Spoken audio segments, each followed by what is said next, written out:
Hello friends, good evening. আজ আমি নিয়ে চলে এসেছি চিংড়ির কারি রেসিপি নিয়ে। তো চলুন দেখি কী কী ইনগ্রিডিয়েন্টস আমি রেখেছি। দেখতেই পাচ্ছেন বন্ধুরা, এখানে আমি চিংড়ি মাছ আগে থেকেই ফ্রাই করে রেখেছি। যখন ফ্রাই করবেন মাথায় রাখবেন যেন বেশিক্ষণ ভাজা না হয়, ওটা 30 সেকেন্ড মতো করেই তুলে নেবেন। আর এদিকে আছে পেঁয়াজ কুচি, টমেটো বেটে রেখেছি, আদা বাটা, পেঁয়াজ আর কাঁচা লঙ্কা বাটা আছে। এদিকে আছে কাঁচা লঙ্কা গোটা, এখানে আছে শুকনো লঙ্কা, তেজপাতা, চিনি, ধনে গুঁড়ো, জিরে গুঁড়ো, এলাচ, দারচিনি, হলুদ, কাশ্মীরি লঙ্কা, নুন, আর আছে সর্ষের তেল। এবার গ্যাসটা জ্বালিয়ে নেব।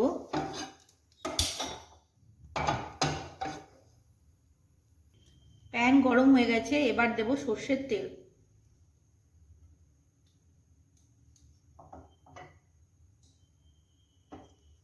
তেল গরম হয়ে গেছে, এবার দেব চিনি।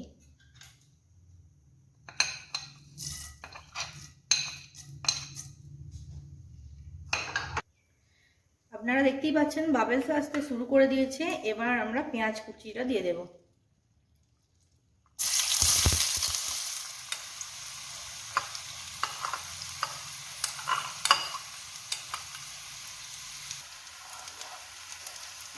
আমার পেঁয়াজ ভাজা হয়ে গেছে, এবার পেঁয়াজ বাটাটা অ্যাড করব।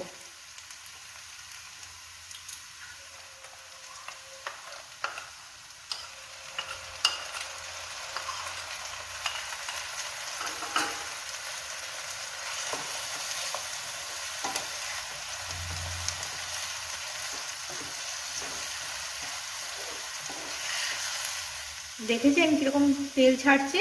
এবার আমরা আদা বাটাটা দিয়ে দেব।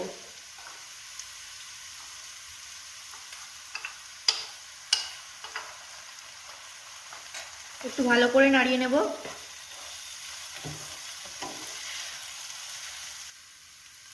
এখন আমি সব মশলা অ্যাড করব।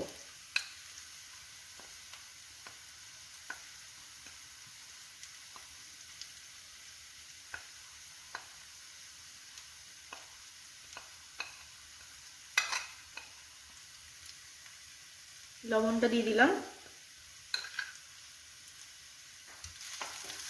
লবণটা আপনারা অবশ্যই নিজেদের স্বাদ মতো দেবেন।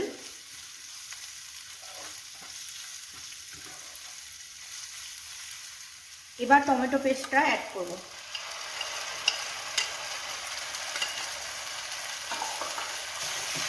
ভালো করে নাড়াচাড়া করব।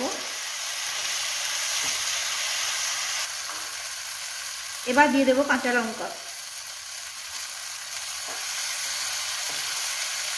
আপনারা দেখুন মশলা একদম হয়ে এসছে। এবার চিংড়ি মাছগুলো অ্যাড করব।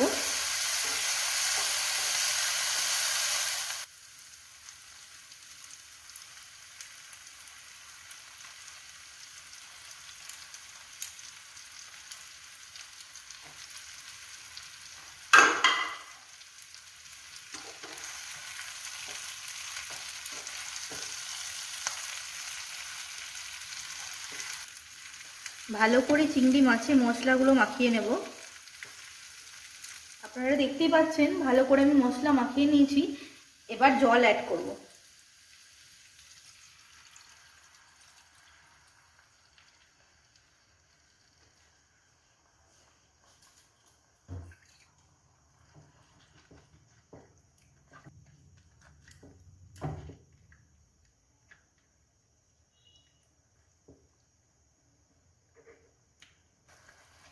এবার আমরা এটা ঢেকে রেখে দেবো যাতে চিংড়িটা ভালো করে সেদ্ধ হয় আর মশলাটা ভিতরে পৌঁছায়।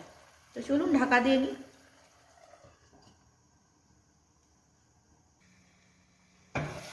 এবার ঢাকনাটা খুলে দিলাম। চিংড়ি মাছ মোটামুটি রেডি।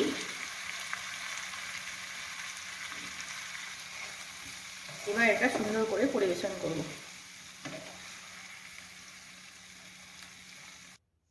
আপনারা দেখতেই পেলেন কত কম সময়ে আমি কিভাবে চিংড়ি কারি বানালাম। তো বন্ধুরা, আপনারা বাড়িতে একবার অবশ্যই ট্রাই করবেন। যদি ভালো লাগে আমার রেসিপি, আমার চ্যানেলে লাইক করবেন, শেয়ার করবেন, সাবস্ক্রাইব করতে একদমই ভুলবেন না। যাই হোক, ভালো থাকুন, সুস্থ থাকুন, নমস্কার।